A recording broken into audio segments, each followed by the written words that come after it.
"Daddy, come ride this elephant."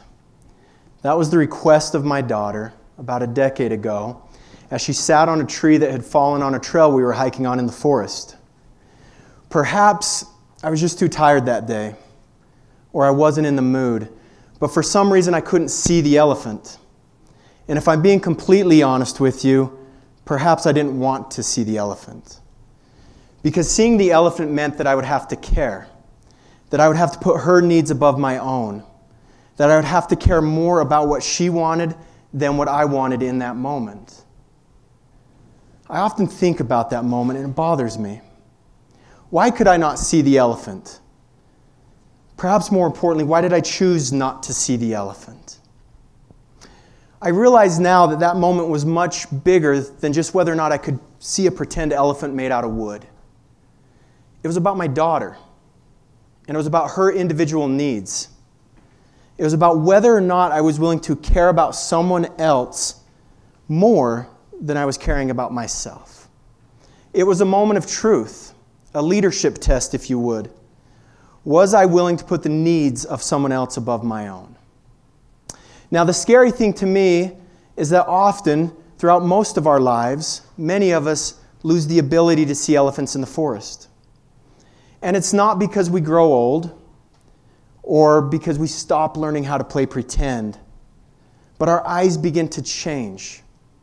Instead of looking outward, we begin looking inward. Instead of looking outward toward other people's needs, we're consistently looking inward to our needs, our wants, our desires. And this look inward figuratively blinds us from what leadership is about, putting others' needs ahead of our own, caring more about other people than we care about ourselves.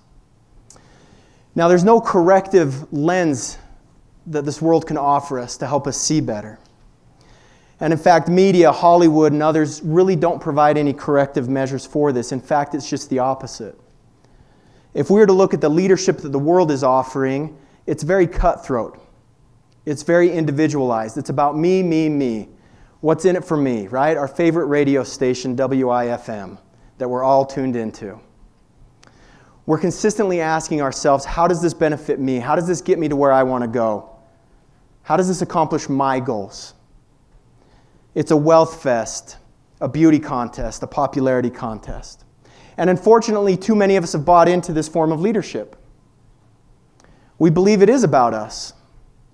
We believe it is about our needs, our wants, our desires. And so this inward gaze blinds us to that which is so obvious in front of all of us, these hidden elephants that reside in the forest that represent other people's needs. At what point in our life, in our society, did we stop valuing leaders who have the courage to see elephants in the forest? At what point did we stop valuing those who are willing to put others' individual needs ahead of our own, who care more about others than they care about themselves? At what point did we become leaders that can look over the need of a young daughter who just wanted her dad to sit on an elephant in the middle of a forest? Now, since that moment a decade ago, I often think about what leadership is truly about. And having the opportunity to present to numerous organizations and groups on leadership tips and techniques, I always start by having them shift their eyes outward instead of inward. Most recently, I was working with a student group. This group was responsible for, among many other things, helping students get registered for classes at a college university. This is a big task. So I had the group in a room at a retreat, and I decided to break the group up into two. Left half of them in the room, took the other half into a hallway behind closed doors. I talked to the group in the room and said, here's what's going to happen. The group from the outside is going to enter this room, and they have one goal and one goal only. That's to get you to register for spring semester. That's it. You're going to act like a normal college student. If you're listening to music, listen to music. If you're on your phone, be on your phone. If you're interested in what they're saying, be interested. If you're not, don't be. Talk to your friends, whatever you do as a normal college student. I then left to the group that was in the hallway. I said, listen, you only have one goal. Get in there and get this group registered for classes. Any questions? Nope. Cool. Doors opened. We entered the room. They started pairing up with their peers that had been waiting for them. And so it began. The group from the hallway began introducing themselves to the students. Hi, I'm Eric Kirby. Nice to meet you. Hey, I see you're a student here at this university. How come you're not registered for classes? We need to get you registered. Classes are filling up. And so it went in that direction. This went on for several minutes, and I could see the frustration begin to mount in the eyes and voices of that group from the hallway. They weren't having much luck. And the students, being normal college students, they did a brilliant job. They weren't overly difficult, but it was tough. So as the frustrations began to mount, I ended up breaking the groups up again, sent the group back out to the hallway, kept the group in their room. After chatting with the group in the room for just a little bit, I then exited to the group in the hallway and said, "What went wrong? You only had one task to do. Get the students registered."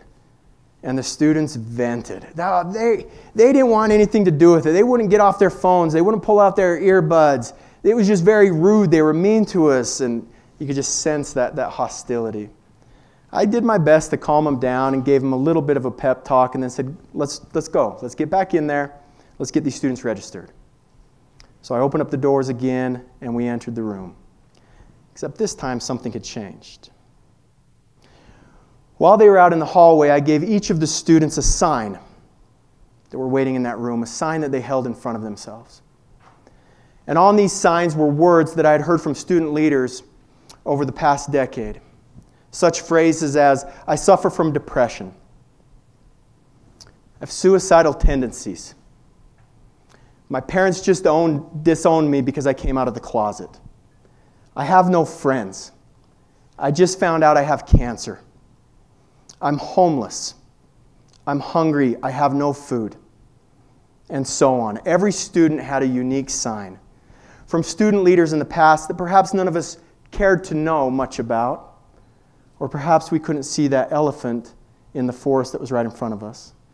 But it was so cool to see these students from the hallways. They came back in ready to go. They were animated, ready to get these students registered, but the tone shifted as soon as they saw these signs in front of their peers.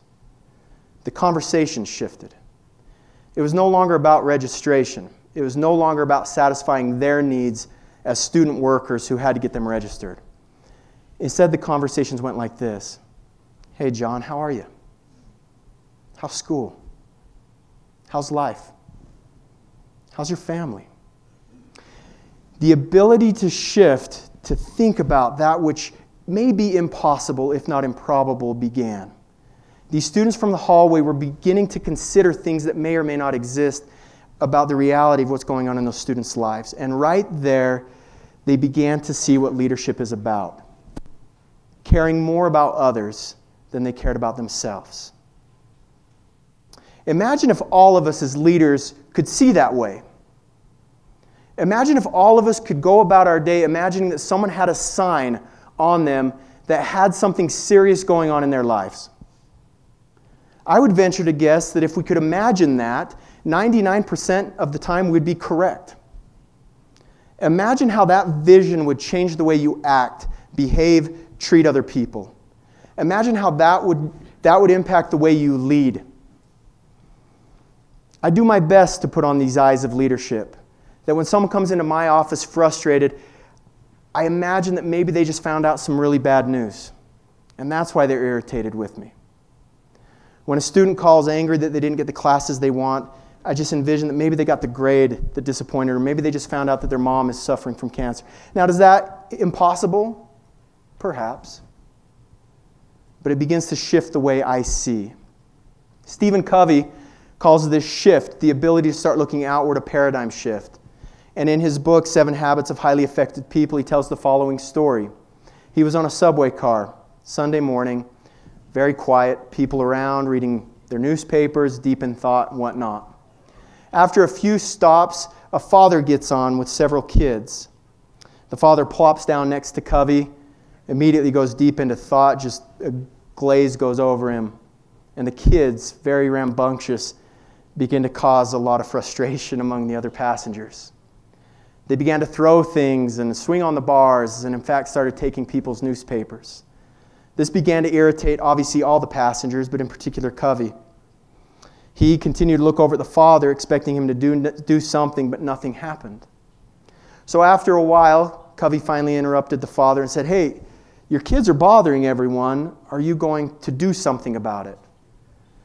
The father snapped out of this daze that he was in and looked up and saw what the kids were doing, said, yeah, sorry, I guess I should do something. We're just leaving the hospital where an hour ago my wife and their mom passed. And I guess we're trying to figure out how to cope with this. Covey goes on to talk about how this immediately shifted the way he saw.